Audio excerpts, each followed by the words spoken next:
What's up guys, it's Tristan from the CPAPstore.ca here. Today we're going to be talking about red marks on your face, how to reduce redness, soreness on your face from the CPAP cushions as well as the CPAP straps. Before we begin, if you are in Canada, check us out at the CPAPstore.ca. We sell so many CPAP supplies for the best price we can possibly sell them for. For example, the Go battery, single night CPAP battery, 129 Canadian.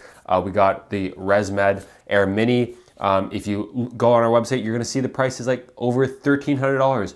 We don't actually sell them for $1,300 because people who sign up for the email list get a discount code and takes hundreds and hundreds of dollars off this, okay?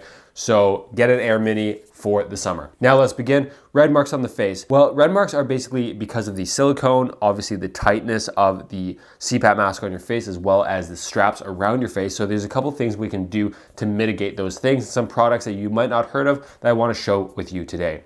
So the first company is called Cheek. They are a very small company in the States. I believe they are all made in the US, sewn in the US, and I met the owner and she's the nicest woman. They make CPAP pads for seemingly like every mask. The owner was telling me a customer came to her and said, I use this super niche mask from like 10, 15 years ago. Do you have one for it? And you know, she didn't, but she sewed one and designed a pad for her, which is like super nice. So as you can see, we have the typical straps on the F20 that go right along the cheek here. And those are the ones typically a lot of people do find that they are gonna have to tighten. And these pads are just so super soft. They go on just like that. There's micro fleece here, and then there's like this nice cushion padded material inside, and it's really spongy and soft. And therefore, when you put them on the straps, they have such a nice, soft, cozy feeling on the side. It honestly makes the whole mask feel like a nice squishy pillow. And what's awesome with this is you can wash them very easily, but they also come with so many different masks. So for me, I wouldn't never use an F20. It just doesn't work on my face whatsoever. But typically if I do put an F20 on just to test it out for these videos, I don't really find the straps to be the worst thing ever. But there are masks that I think are really awesome, such as the Evora Full Face by Fisher & Paykel. But I've never been a fan of the headgear. Like, it just doesn't fit me right. I feel like they hit the ears and stuff like that a little bit. And sure enough, when I was at Sleep convention in Houston, Texas, where I met the owner of Cheek, they had an Evora full face mask on display with that ear protection there. And so now that I know that Cheek exists, it really opens a lot of doors, because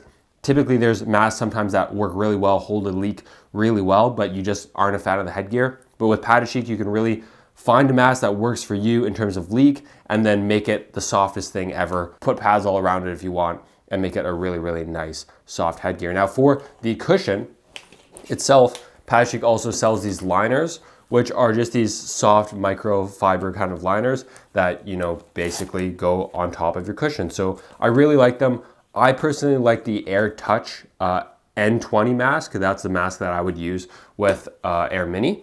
But if I didn't have an Air Touch, or I didn't want to spend as much money as I wanted on the Air Touch versions, because you can't clean them as easily, I could just buy the Air Fit versions and put little liners on them and make them super soft. Which brings me to the next company, which is Easy Foam Pro. Now I'm not sure where you get these. I'm trying to get all these on the website, obviously. So check out my links in the below. I might have them yet, I might not have them yet on the website. But Easy Foam Pro is another really interesting liner. It just looks like this here, and it has 3 stickies on the back. I think I would have preferred another couple stickies on the back. I think they could have done a little more stickies, because I don't find that it sticks, or I find that sometimes it kind of comes off. So maybe in version 2 they'll have more stickies, but it basically goes on this cushion here. So this will work with the N20 mask. I have it here on the Eson 2, and just like that, goes right over and basically turns your silicone mask into a nice foam mask. And it's a lot more comfortable. If I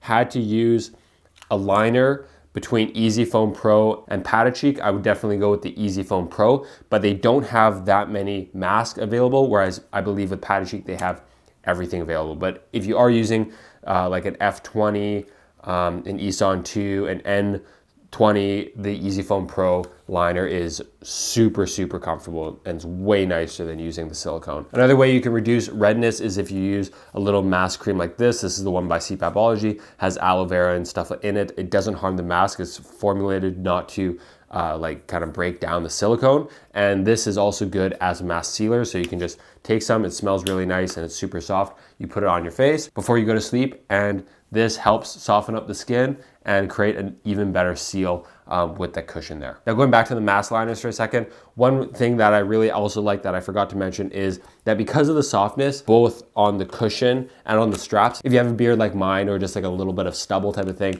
it's way softer. You've probably noticed that if you have like a little bit of stubble and you have just the silicone, it can kind of push into the skin if you have like thick spiky hair like me, but the foam like feels a lot better, especially on my hair stubble area.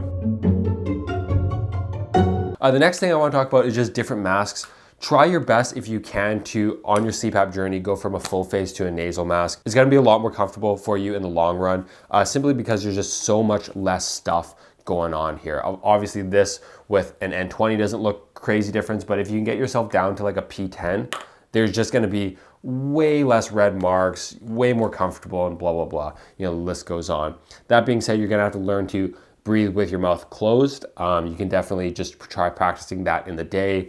Try doing things like mewing, which is putting your tongue on the top of your mouth to have proper jaw posture. But just try your best to really in the daytime, breathe with your nose. It's a lot healthier. It's gonna be better for you in the long run. And then when you build that up in your subconscious enough, and if you can make that jump, the nasal masks are gonna be a lot more comfortable. Other different masks I would like to talk about is something like Bleep, for example. So Bleep is a headgearless mask, okay? Just uses magnets. You have to put stickies around your nose. Sometimes you do get a little redness because of the stickies, but you basically stick up, put this here, and then you have no headgear whatsoever. So obviously a Bleep mask is gonna be a really big game changer if you can get it in your area. And then, yeah, just reduce straps, try to get down to a more minimal mask, and you're gonna have obviously less red marks. One thing I would like to note in that is you don't have to do it every single day. You might use a full face mask every day, or for example, you might see best results with, let's say an N20, for example, right? You have a little more mask, so you get the best results with that.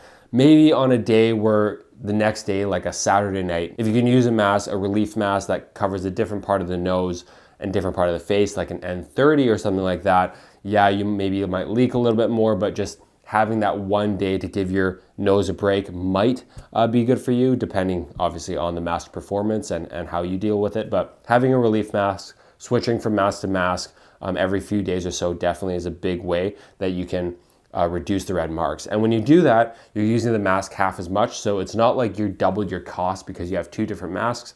You won't have to replace masks. They won't wear out as often, obviously, or replace cushions as often because you have two of them, right? So it's not necessarily you're doubling your cost, you're just doubling the mask that you use, and you switch between them. Last two things is a CPAP pillow. So if you can get one, you can get a CPAP pillow. It has contours on the side, allowing you to put less pressure on your cheek. It basically has space for the mask itself. And then the last thing is a tube hook. So a tube hook is something that I recommend for every CPAP user. It just keeps the weight of the tube kind of up and out of the way. If you don't have one, some people tend to strap down even tighter because they're used to the tube dragging on the pillow and getting caught. So they want to tighten everything so the mask doesn't come off in their sleep. But if they just had a tube hook, they could relax some of the straps there, keep them a little bit looser and not worrying about the tube getting caught in anything while they sleep. That's it for the video. Take care, guys.